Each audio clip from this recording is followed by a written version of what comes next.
Welcome to the Systematic Magic Podcast with Vance Morris. All right, everybody, welcome back to another episode of Systematic Magic. I'm your host, Vance Morris. And today, I've got something just a little bit different. I'm really excited. I have a business associate who I met a few months ago. Her name is Deb Laurel, and she's really got a fascinating look at how she does business. She works a lot with the nonprofit community, and so I am really excited to have Deb on the Systematic Magic podcast. Welcome, Deb. Thank you so much, Vance. I'm very happy to be here. Yeah, sure. We'll have some fun today. So let's dive right in. And why don't you tell our listeners a little bit about you, about what you do, and how you help people? All right. Well, I'm a management trainer.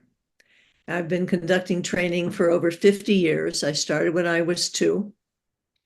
And I got into it in a very strange way. It's not your typical origin story.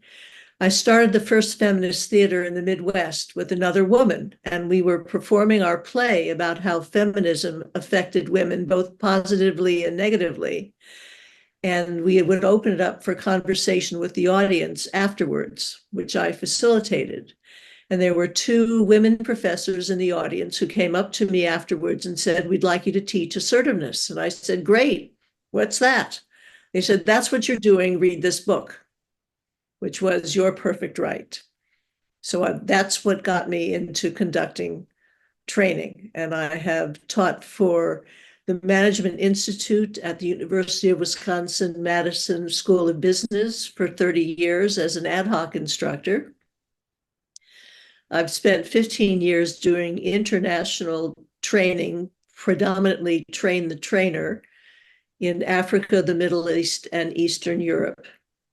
And right now I'm focused on conducting management training for larger nonprofits.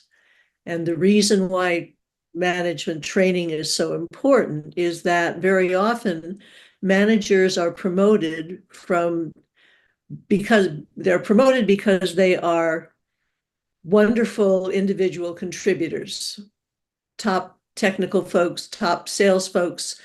And there's this assumption that they will automatically then know how to magically build a team, delegate, manage conflict, give constructive feedback, all of those things that are essential skills for a manager, but aren't necessarily skills that the managers bring to the job. And we know that 70% of employees who leave voluntarily leave because of a bad manager. And my feeling is that most bad managers didn't wake up that morning thinking, "I'm going to be terrible." It's just they don't know what they don't know. Yeah, no doubt. And you bring up a great point on the especially companies that want to promote from within, which is fantastic. I think, I fully support that. But you're absolutely right. A lot of times they, here's the keys, here's the passcodes, and see you later. Bye. When I was with the Disney company, we had the DMDP, Disney Management Development Program. And it was a full 9, if I remember correctly, it was just a tick over 9 months of job shadowing, of in classrooms and things like that. What do you find is really helpful in your role to get people to a level where they can now delegate or assume authority and things like that? I mean, is it more experiential, or is it classroom, or a mix of both?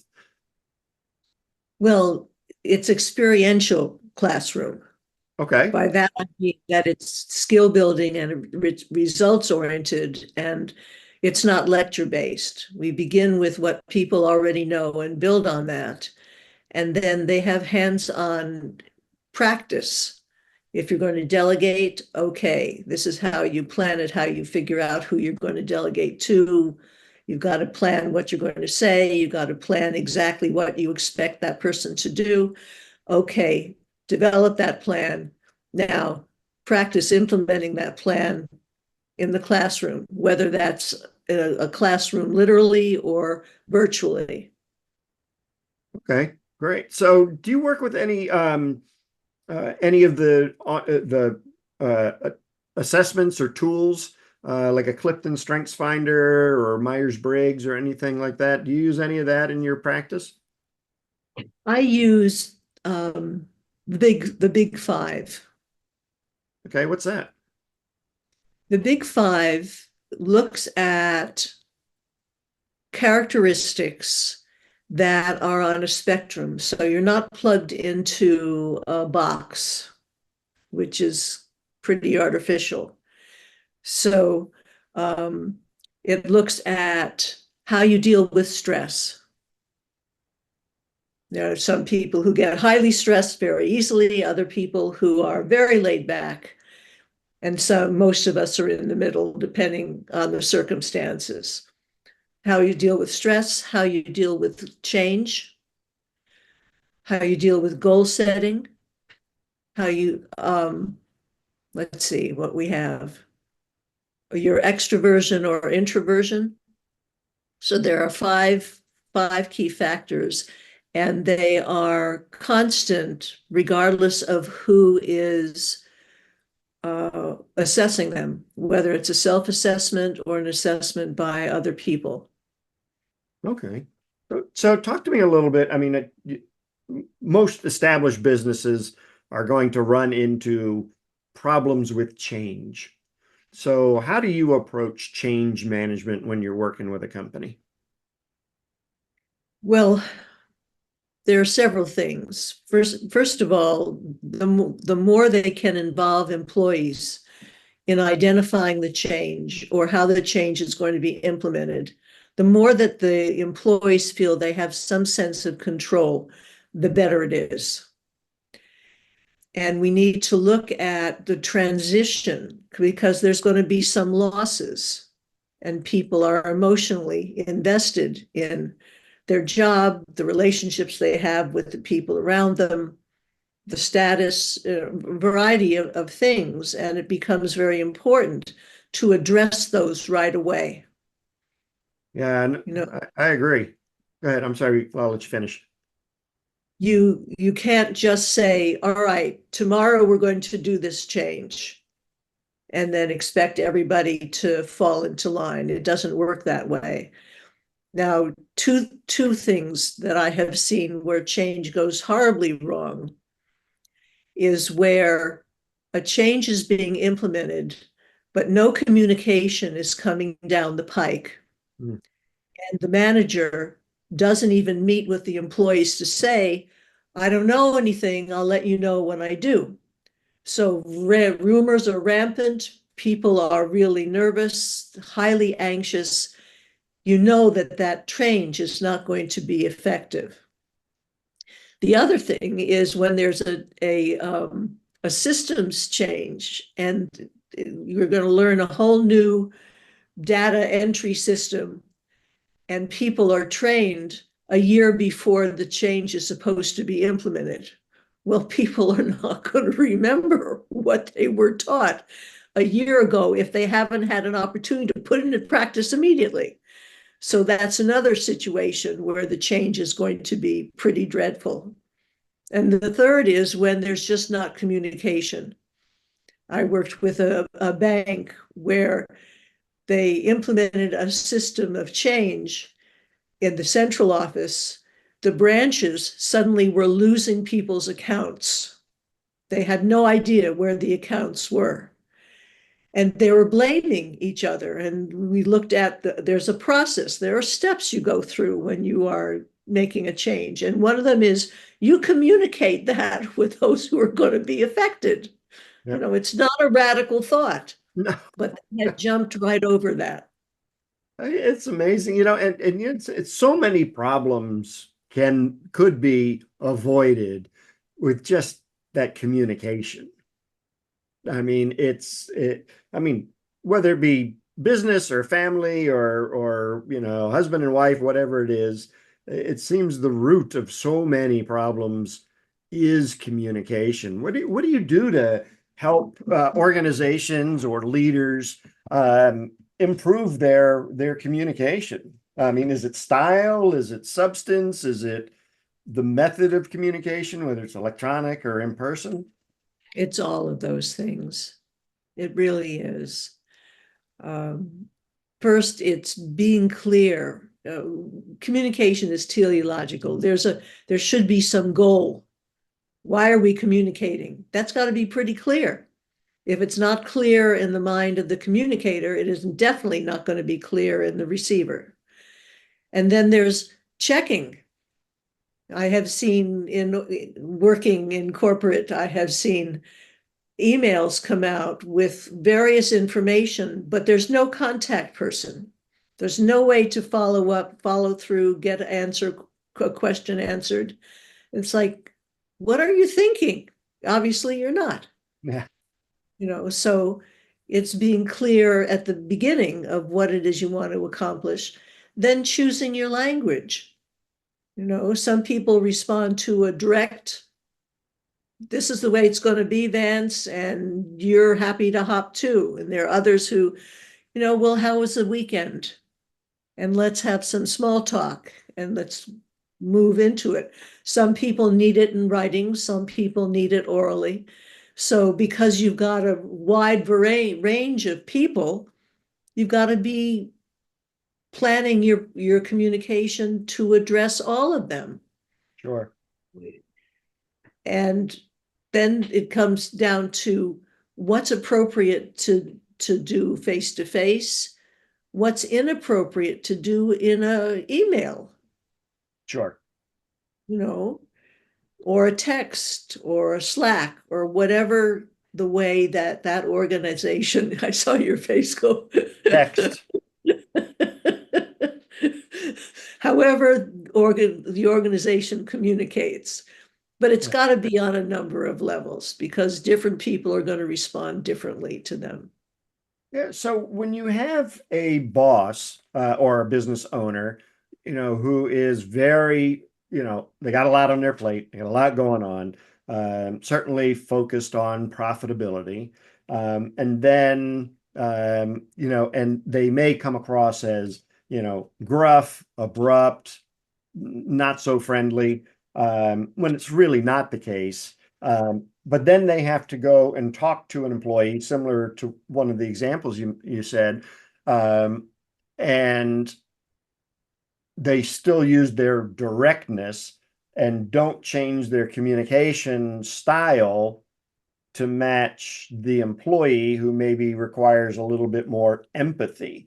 So is it the employee's responsibility to kind of suck it up and take it? Or is it the boss's responsibility to alter their communication style for each individual employee? How does that, it can get confusing. How does that work? Well, it can get confusing, but there are certain signs that you can see. If someone is very focused and right to the point, let's say, do you have a moment? And they mean it. Do you have a moment? Right.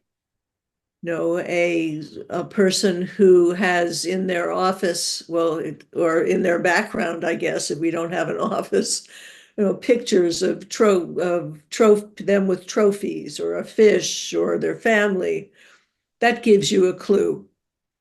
So there are some clues just by how people talk and how they present themselves that can alert the manager or the leader into how to change their approach.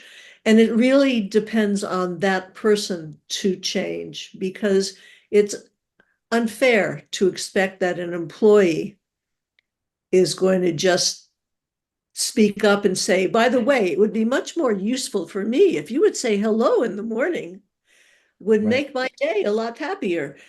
Most employees are not going to do that. Certainly. Yeah.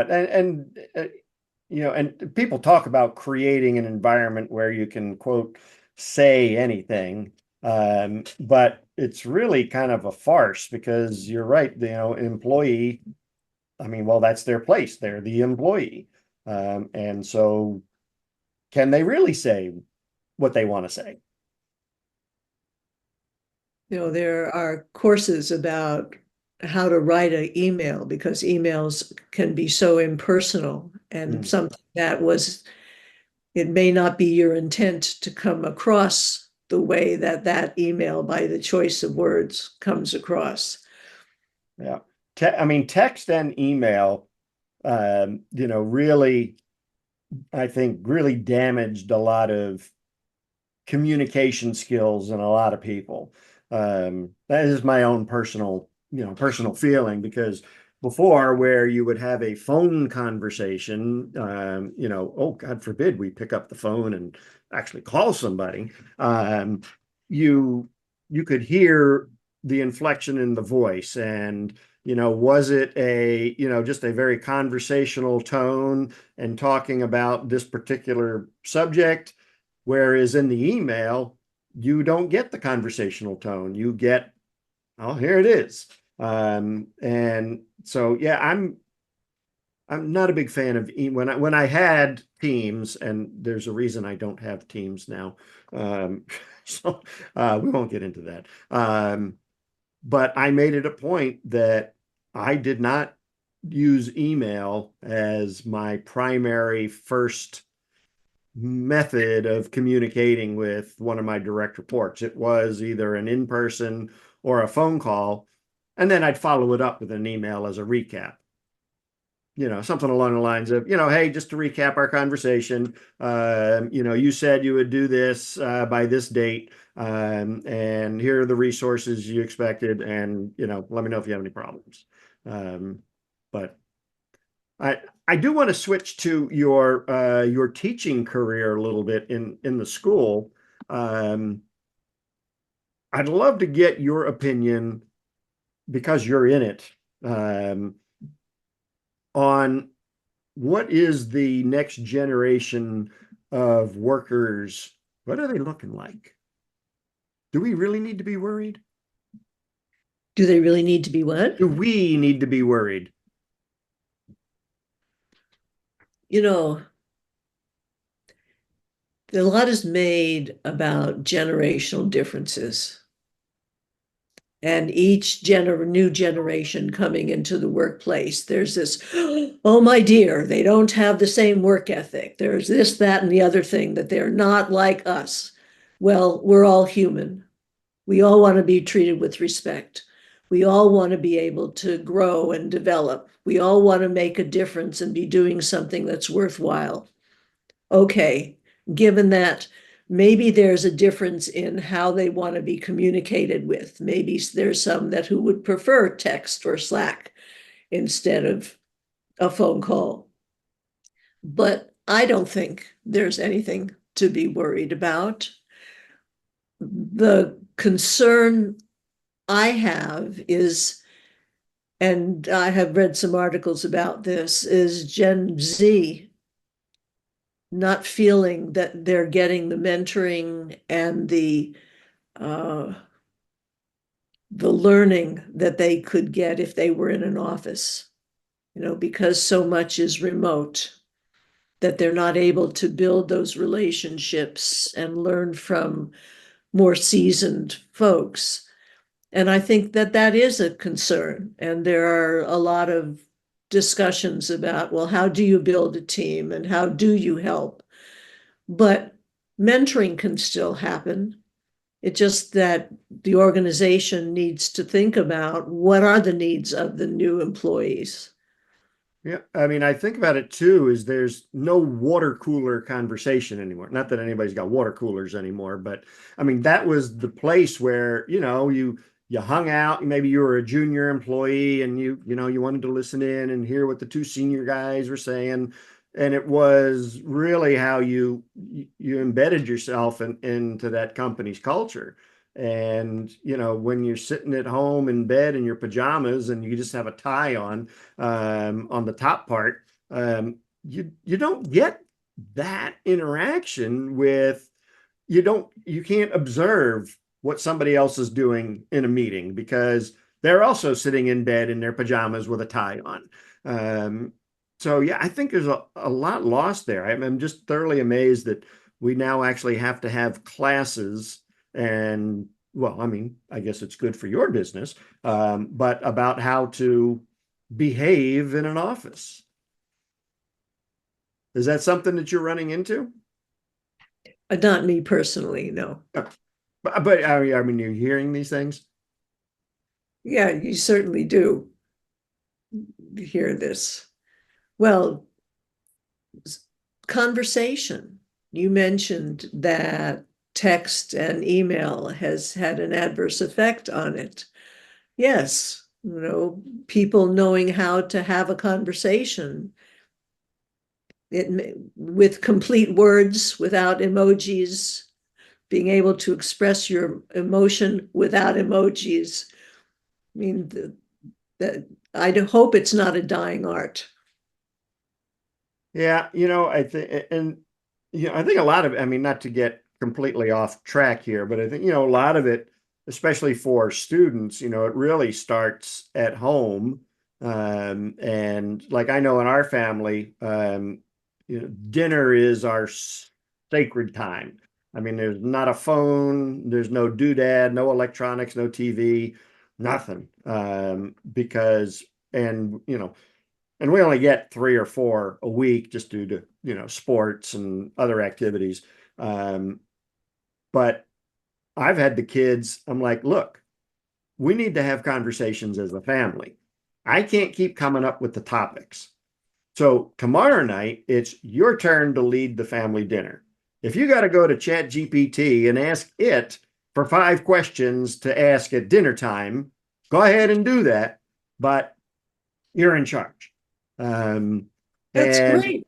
oh, well, thank you. I mean, I don't want to say that we as parents should be abdicating our responsibility to bring up people that can hold a conversation.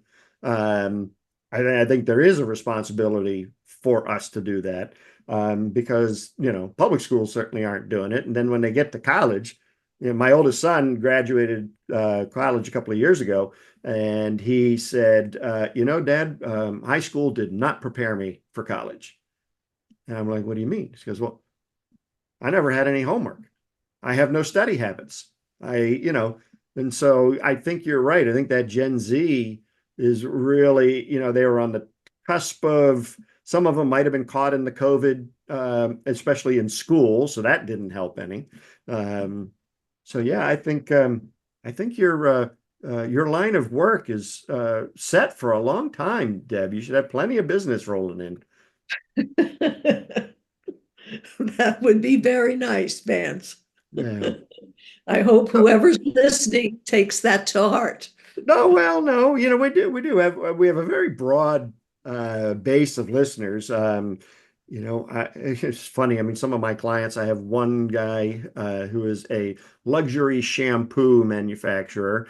I have a farmer in Georgia who sells meat through the mail, financial planners, home inspectors, you name it. So, and a lot of them do have teams. And a lot of times getting that engagement. Oh, this is the question I wanted to ask you. So when I was at Disney, one of the big initiatives, the HR always had some initiative going on, but they wanted the management, especially the line level management, so kind of assistant managers and managers, to have a sense of ownership of their workspace. And that really fell flat. And a lot of us were actually irked by it, because this is a multi-bajillion-dollar-a-year company. I don't own squat here. I really don't. And so they rolled it out wrong, but and we knew what they were trying to do. They wanted more engagement from us, but they rolled it out wrong. So talk a little bit about how businesses can get that mentality for that. There'll never be owners unless you have that built into your business. But how do you improve that that engagement, that get that engagement from employees to help out in the business? It really begins with onboarding, Mm.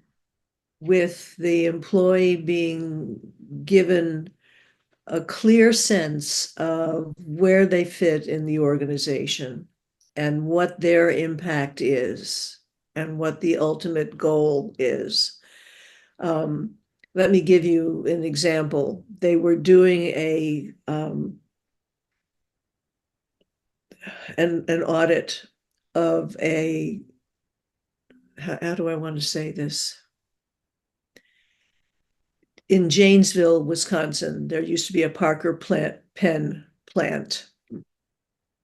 And there was a group being led through the plant, and they were stopping at different stations to see what it is that the employee did there. And then when they got down the line, they saw a woman seated at a bench with two boxes. One had the pen, one had the little clippy things that go on the pen. And it was very obvious that she was putting the clip on the pen. But it was also obvious to her that they had asked everybody else, so they didn't want to hurt her feelings, so they asked her, "So what do you do?" And she said, "I'm responsible for the image of Parker Pen. Because if the person if these clips aren't on exactly straight and they're not buffed, it's going to look crooked in the person's pocket, and that's not the image we want for Parker Pen."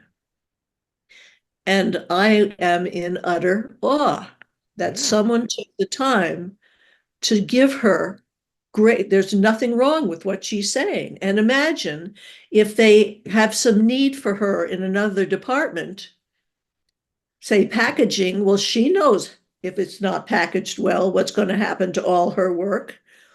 So she's going to be engaged and willing to help out there. So, and we did the same thing with a high-end restaurant. They had,